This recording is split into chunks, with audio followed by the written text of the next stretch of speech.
اپنے سٹریس کو کم کرنے کے لیے، انگزائٹی اور ڈپریشن کا مقابلہ کرنے کے لیے پچھلی ویڈیو کے اندر ہم نے بتایا تھا کہ سب سے پہلی چیز ہم نے اللہ تعالیٰ سے کنیکشن بنانا ہے، اپنے تعلق کو ریوائز کرنا ہے، اس ریلیشن شپ کو مضبوط کرنا ہے خالق کائنات کے ساتھ۔ جب ہم اپنے اس تعلق کو مضبوط کر لیں گے تو اس سے ملے گا کیا ہم کو کہ جب رب العالمین کی ذات کا صحیح تعارف ہمارے پاس ہوگا اور اس اللہ تعالیٰ کی پہچان ہوگی، ہم اپنے تعلق کو رب العالمین کی ذات کے ساتھ مضبوط بنائیں گے تو ہمیں معلوم پڑے گا کہ ہمارا رب تو وہ رب ہے جس نے یونس علیہ السلام کو 3 اندھیروں کے اندر سے نجات دی، اور وہاں پہ انہوں نے اپنے رب کو پکارا تو اللہ تعالیٰ نے ان کو نجات دی۔ ہمارا رب وہ ہے کہ جس نے یوسف علیہ السلام کو کنویں سے نکالا اور مصر کے تخت کے اوپر جا کر بٹھا دیا، اور جن لوگوں نے کنویں کے اندر پھینکا تھا یوسف علیہ السلام کو، وہی لوگ یوسف علیہ السلام کے دربار کے اندر ان سے یہ کہہ رہے تھے کہ ہمیں غلہ بھی دے دے اور تھوڑا بہت ہمارے اوپر صدقہ بھی کر دے، اللہ تعالیٰ صدقہ کرنے والوں کو جزا دیتا ہے۔ ہمارا رب وہ ہے جس نے ایوب علیہ السلام کی بیماری میں ان کی بات کو، ان کی دعا کو سنا اور اللہ تعالیٰ نے بیماری سے نجات عطا فرمائی۔ ہمارا رب وہ ہے کہ جس نے موسیٰ علیہ السلام کو دریا سے پار لگایا اور اسی دریا کے اندر اللہ تعالیٰ نے فرعون اور اس کے جو فوج تھی اس کو اللہ تعالیٰ نے غرق کر دیا، کہ پانی کی دیواریں بنا کر پہلے موسیٰ علیہ السلام کو پار لگایا اور اسی دریا کے اندر ان دیواروں کو دوبارہ سے توڑ کے پانی کو چلا کے اللہ تعالیٰ نے ان کے دشمن کو تباہ و برباد کیا۔ ہمارا رب وہ رب ہے کہ جس رب العالمین نے ہمارے پیارے نبی محمد کریم صلی اللہ علیہ وسلم کو مقام، مرتبہ، عزتیں عطا کی۔ آپ نے مکہ سے ہجرت کی مدینہ طیبہ کی طرف، اور وہاں پہ آپ نے اس وقت چھپ کر ہجرت کی تھی اور اس وقت خوف کا عالم تھا، لیکن آپ اسی مکہ کے اندر آئے۔ وہی لوگ جن کی وجہ سے، جن کے ظلم و ستم کی وجہ سے مجبور ہو کر مسلمانوں کو ہجرت کرنی پڑی تھی، آج وہ اس لائن کے اندر کھڑے تھے اور وہ رحم کی بھیک مانگ رہے تھے اللہ کے نبی صلی اللہ علیہ وسلم سے، اور اللہ کے نبی صلی اللہ علیہ وسلم نے تو ان کے اوپر عام معافی کا اعلان کر دیا۔ تو یہ جو واقعات ہیں، قرآن کریم کی طرف ہم جب جائیں گے، اللہ رب العالمین کے ذکر کی طرف جائیں گے، رب تعالیٰ کے تعلق کو جب ہم مضبوط بنائیں گے تو ہمیں یہ معلوم پڑ جائے گا کہ میری زندگی کے اندر چاہے کتنی بڑی پریشانی کیوں نہ ہو، میری زندگی کے اندر کتنے اندھیرے کیوں نہ ہو، اندھیرے مٹانے والی ذات رب العالمین کی ذات ہے، وہ مجھے ضرور اندھیروں سے نکالے گا۔ غم کی رات کتنی طویل کیوں نہ ہو جائے، آخر سویرا تو ہوتا ہے نا، ایسا تو نہیں ہے کہ سویرا نہ ہو، سویرا لازمی طور پر ہوگا۔ تو سب سے پہلے اللہ تعالیٰ کی ذات کے ساتھ ہم نے کنیکشن کو مضبوط بنانا ہے، تعلق کو مضبوط بنانا ہے۔ اس سے آپ کو ایک اسٹرینتھ ملے گی، ایک پاور ملے گی اپنے سٹریس کو کم کرنے کے لیے، انگزائٹی اور ڈپریشن کا مقابلہ کرنے کے لیے۔ دوسری چیز جو ہے وہ ہم نے اپنی کمیونٹی کو، اپنے لیے ایسی کمیونٹی ہم نے اختیار کرنی ہے، یا ایسی کمیونٹی کو ہم نے چوز کرنا ہے کہ جو ہمیں اللہ تعالیٰ کے تعلق سے دور نہ کرے، اللہ تعالیٰ کی ذات کے ساتھ ہمارا تعلق جڑا رہے۔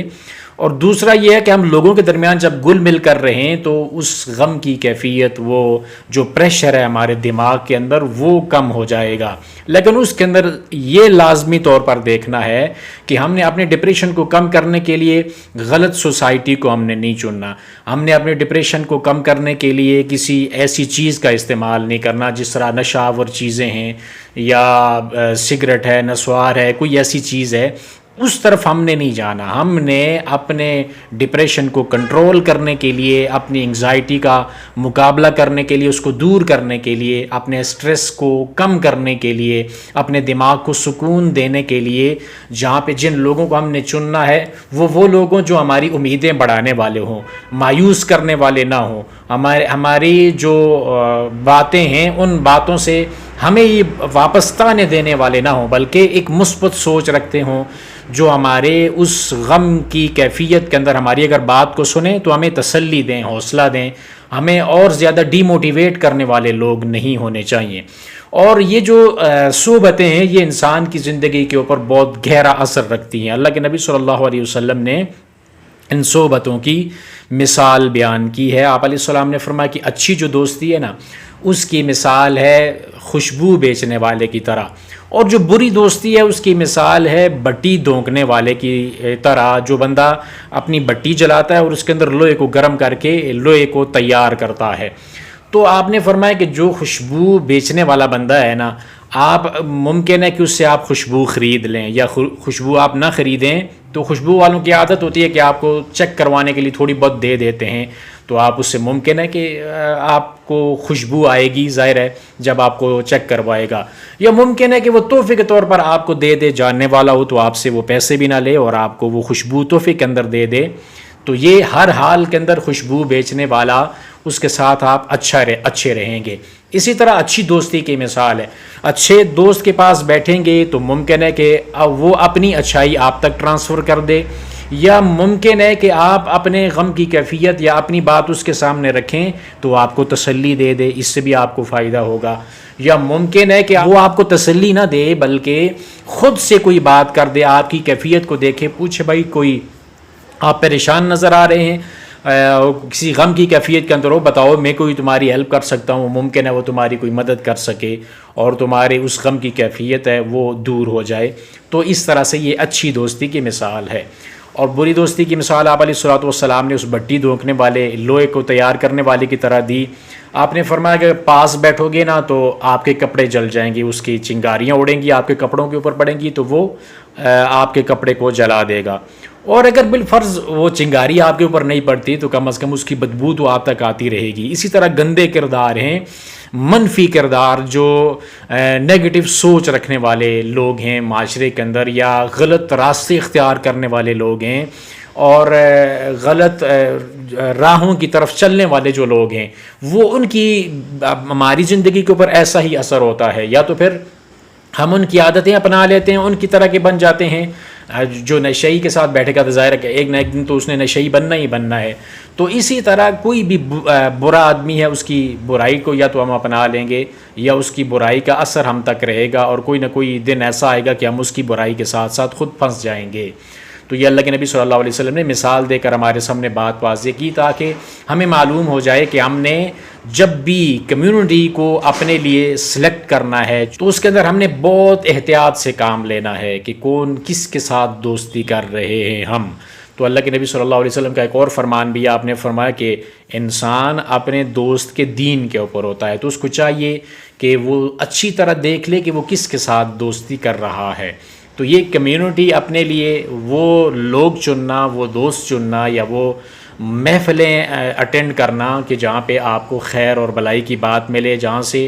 آپ کا وہ ذہنی بوجھ بھی کم ہو جائے، آپ کی جو دل کی خفقان ہے، جو آپ کا ڈپریشن ہے، جو اس کی وجہ سے آپ کے اوپر سیڈنس ہوتی ہے، یا جو آپ کے بیہیویئر کے اندر چینجز آتی ہیں، وہ آپ کو وہاں ان محفلوں کے اندر بیٹھنے کی وجہ سے کچھ نہ کچھ آسانی آپ کے لیے ہو جائے۔ تیسری چیز ہے کہ ہم اپنے لیے کوئی ایموشنل لسنر ڈھونڈ لیں کہ وہ ہماری بات کو سنے، ہمارے غم کی کیفیت کو سنے، اور اندر کا جو بوجھ ہے وہ ہلکا ہو جائے۔ لیکن اس میں بھی سب سے اچھی بات بتائے کیا ہے، اس میں بھی جو دنیا کے اندر سب سے بہترین ایموشنل لسنر ہے نا، وہ ہمارا رب ہے۔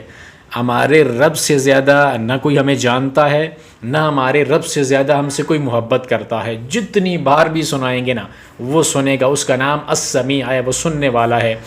علیم بذات صدور، دل کی کیفیت کو بھی جانتا ہے۔ ایسا عظیم رب ہے کہ ہم اس کو سنائیں گے نا تو وہ ہمارے غم کی کیفیت کو ناپ رہا ہوتا ہے، اس کو پتہ ہے کہ ہم کتنے زیادہ دکھی ہیں، ہم کتنے زیادہ غم زدہ ہیں۔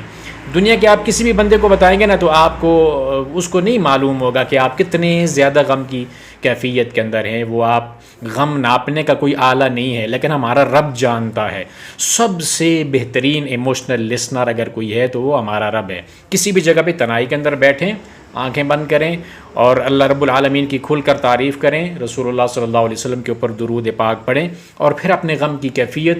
ڈیٹیل کے ساتھ اللہ تعالیٰ کے سامنے بیان کریں۔ ربا میرے ساتھ یہ معاملہ ہے، میں اس طرح سے پریشان ہوں، مجھے یہ چیز پریشان کر رہی ہے، وہ لوگ پریشان کر رہے ہیں، یہ معاملہ پریشان کر رہا ہے، کاروباری معاملہ ہے، ایجوکیشن کا معاملہ ہے، فیس کا معاملہ ہے، کوئی بھی جو چیز آپ کو اندر سے کھا رہی ہے نا، اس چیز کو اللہ تعالیٰ کے سامنے بیان کرے، اور یہ سب سے بہترین چیز ہے کہ آپ کے جب آپ اللہ کے سامنے بیان کریں گے نا تو اس کا جواب اور حل بھی آپ کے پاس آئے گا. دنیا کے سامنے بیان کریں گے تو لوگ آپ کی اس سٹوری کو انجوائے کریں گے, وقتی طور پر کہیں گے آپ کے ساتھ بہت برا ہوا اور یہ ایسا نہیں ہونا چاہیے, تسلی دینے کی کوشش کریں گے. لیکن اللہ رب العالمین کی ذات کے سامنے جب آپ اپنا شکوہ کریں گے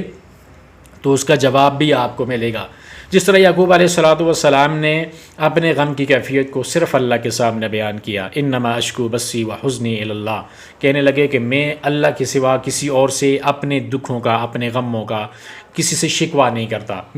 کیونکہ رب جانتا ہے نا, رب اندر کی کیفیت کو جانتا ہے, کتنا ٹوٹا ہوا ہوں میں, کتنا میں اس معاشرے سے تنگ آ چکا ہوں, کتنا مجھے لوگوں نے تنگ کر دیا ہے اور کتنا لوگوں نے مجھے ٹارچر کیا ہے, کتنا لوگوں نے میرے اندر کا جو وجود ہے اس کو کھا لیا ہے. یہ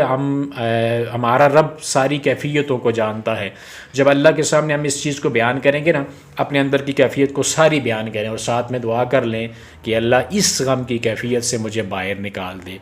وہی بات ہے جو کنیکشن ہے رب العالمین کی ذات کے ساتھ, تو اسی کنیکشن کا یہ ایک حصہ ہے کہ اپنے ایموشن کو آپ نے ریویل کرنا ہے, بیان کرنا ہے, بتانا ہے. رب العالمین کی ذات کے سامنے بیان کریں گے تو یہ سب سے بہترین چیز ہوگی. اب اس کے علاوہ بھی اور بھی آگے سٹیپ ہیں, وہ ہم انشاءاللہ پھر اگلی ویڈیو کے اندر بیان کریں گے.